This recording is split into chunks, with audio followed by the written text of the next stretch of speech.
Bon, bah il y a encore du boulot. Salut à tous, bienvenue sur Geeko World. Cette semaine, on se retrouve pour l'ouverture d'une figurine BWFC de chez Banpresto. Mais attention, pas n'importe laquelle, parce qu'il s'agit de Trunks du futur, Mirai Trunks, de Varrock, à savoir la figurine qui a remporté le tournoi. Bon, par contre, je tiens à vous signaler que j'attendais cette figurine depuis mars 2018. Ah, ça fait un petit moment quand même, je me doute un peu que le collier a dû se perdre entre temps. Bon, l'important c'est que je l'ai reçu avec un gros décalage, certes, mais la voilà. Et on va pouvoir la découvrir ensemble. Allez, on va faire le tour de la boîte. Donc devant, on a donc la figurine de Trunks, le Budokai Tenkaichi en arrière-plan, le nom du personnage. Comme je l'ai dit juste avant, on a Banpresto qui distribue le produit. Sur le côté, on a le logo BWFC, donc Banpresto World Figures Colosseum. Un autre aperçu du Budokai Tenkaichi. Derrière, c'est simple, on retrouve la figurine de Mirai Trunks, donc Trunks du futur, en arrière-plan sur fond noir. Ici en photo, on a Monsieur Varrock, donc le gars en question qui a développé ce produit et qui est ultra populaire en ce moment au Japon. Il bosse sur pas mal de figurines Dragon Ball.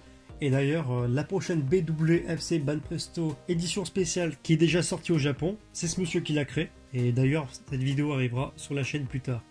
La version couleur, la deuxième version spéciale non colorisée.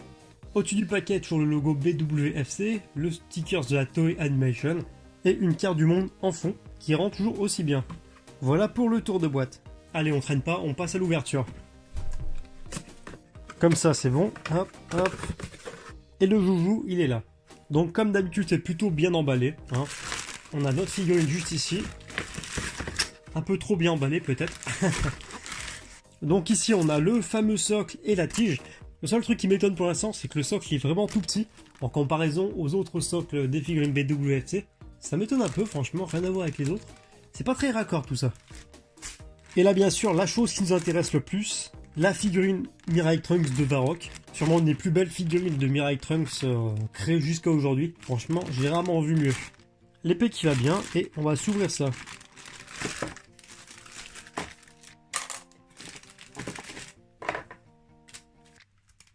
Hop. Et voilà le joint une fois monté. Par contre, je dois vous avouer que c'est pas super stable. Alors, concernant la qualité du sculpt et du design de cette figurine, celle-ci ne déroge pas à la règle et on reste vraiment dans la norme de ce qu'on a déjà vu avec les autres figurines de la gamme BWFC de chez Banpresto. On a entre les mains une figurine hyper bien réalisée, hyper bien modélisée, hyper dynamique au niveau de la posture et en plus de ça, cerise sur le gâteau, la peinture est vraiment excellente. D'ailleurs, un simple coup d'œil sur cette figurine suffit à comprendre pourquoi cette figurine a été gagnante du concours BWFC de Banpresto. Elle est vraiment sublime.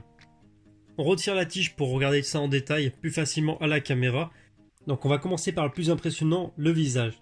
Et là franchement, chapeau.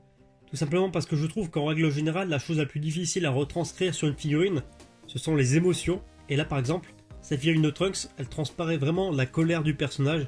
On prend vraiment conscience de toute la rage et la colère qu'a le personnage en lui.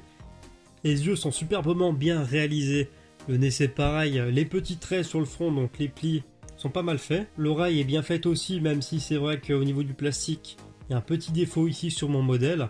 La bouche est super bien faite, donc c'est pas seulement peint en surface, c'est carrément creusé un peu à l'intérieur pour un effet de profondeur. En vrai, si on veut vraiment être chiant, la seule chose qu'on pourrait reprocher au niveau de cette figurine, au niveau de la modélisation de sa tête, c'est les cheveux. Les cheveux ont un effet assez paquet, je trouve, ce qui est un peu dommage, qui casse un peu le charme de la figurine, mais encore une fois, c'est vraiment pour aller chercher le détail super loin. Sinon sur le reste du corps c'est encore du tout bon et encore du high level. Donc la veste en jean est superbement bien réalisée avec des effets un peu ciselés ici, des plissages dans tous les sens. Le logo Capsule Corp qui est bien rendu lui aussi. Le fourreau au dos qui est une pièce carrément séparée qui a été rajoutée comme ça à l'arrière. Ensuite la pièce du dessous, le t-shirt a pas mal d'effets d'égratignure et de drapé aussi ici en relief. Ce qui rend je trouve encore une fois super bien et ce qui accentue aussi d'ailleurs le dynamisme de cette figurine. Et je trouve que c'est exactement la même chose au niveau du pantalon, donc on a des accros ici, des plissages dans tous les sens. On a les fringues déchirées, donc ici le genou gauche et le genou droit de Trunks. Et franchement, entre nous, est-ce qu'on pourrait vraiment appeler une figurine de Dragon Ball une bonne figurine si elle n'avait pas les fringues déchirées? Ça c'est vraiment une question que je me pose. Autre chose assez impressionnante et pas mal à souligner je trouve, c'est tout simplement la qualité de réalisation des bottes. Où là franchement on n'a jamais vu des bottes sur un personnage de Dragon Ball aussi superbement bien réalisées. Ensuite au niveau de la peinture comme d'hab avec les figurines de cette gamme là, c'est vraiment impeccable. On a de jolis dégradés sur toute la figurine, on a d'importants dégradés de bleu au niveau de la veste en jean de Trunks, des dégradés de jaune, de vert et de noir mais c'est assez subtil au niveau du pantalon, le tout renforcé par les déchirures de couleur marron. Comme vous avez pu le voir à la caméra, les bottes aussi bénéficient d'un important travail de dégradé au niveau des couleurs. On a du jaune, du orange, du marron et du gris. Par contre, la chose qui risque de faire un peu débat en termes de peinture sur cette figurine, c'est les cheveux. Personnellement, moi j'adore, mais les cheveux ont un rendu assez doré. La peinture est un peu or brillante, comme ça. Ça se verra sûrement pas à la caméra, mais personnellement je trouve ça magnifique. Donc sans pour autant aller dans l'extrême, comme va par exemple la gamme Blood of Cyan, où on a des cheveux vraiment couleur or. Là on a un truc assez subtil, assez brillant. Or mais pas trop, je trouve que ça rend vraiment super bien la figurine. Mais par contre je sais que tout le monde n'apprécie pas. En fait, j'allais droit au but, c'est tout simple. La seule pièce qui ne bénéficie pas de dégradé, c'est tout simplement l'épée et son fourreau. Donc voilà pour les points principaux de cette figurine. Le sculpt est impeccable, la couleur et la peinture sont impeccables. Franchement, il n'y a rien à dire sur cette figurine, mis à part qu'elle est vraiment magnifique. Petite parenthèse pour ceux qui demandent habituellement où je trouve mes figurines, celle-ci j'ai mis la main dessus sur eBay. Elle a mis pas mal de temps à arriver, donc est-ce que le colis était perdu ou quoi, ça je sais pas du tout. En tout cas, là pour le coup, je recommanderais pas forcément ce vendeur, même si le produit est de bonne facture et les prix étaient totalement corrects.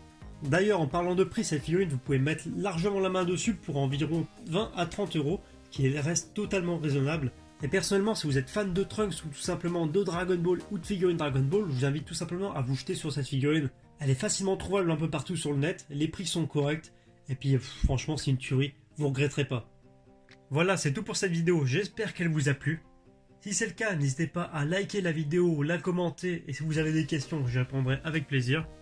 Si c'est pas déjà fait, n'hésitez pas à vous abonner à la chaîne, ça prend un clic et quelques secondes, et ça fait vraiment plaisir, ça contribue de 1 à développer la chaîne, la faire connaître, et en plus de 2 à agrandir la communauté. D'ailleurs, à l'heure où je vous parle, on doit être à peu près 300 sur la chaîne, ça peut paraître dérisoire pour certains comme chiffre, mais pour moi c'est vraiment beaucoup, c'est vraiment quelque chose. Je fais vraiment ça en tant que loisir sur mon temps libre, et pour partager mes achats avec vous. Je pensais pas que la chaîne atteindrait ce chiffre, ça fait vraiment plaisir, et on va continuer comme ça. N'hésitez pas à me rejoindre sur les réseaux sociaux, donc notamment Facebook et Twitter, tous les liens sont dans la description et à l'écran. Et sur ce, je vous dis à bientôt pour une prochaine vidéo.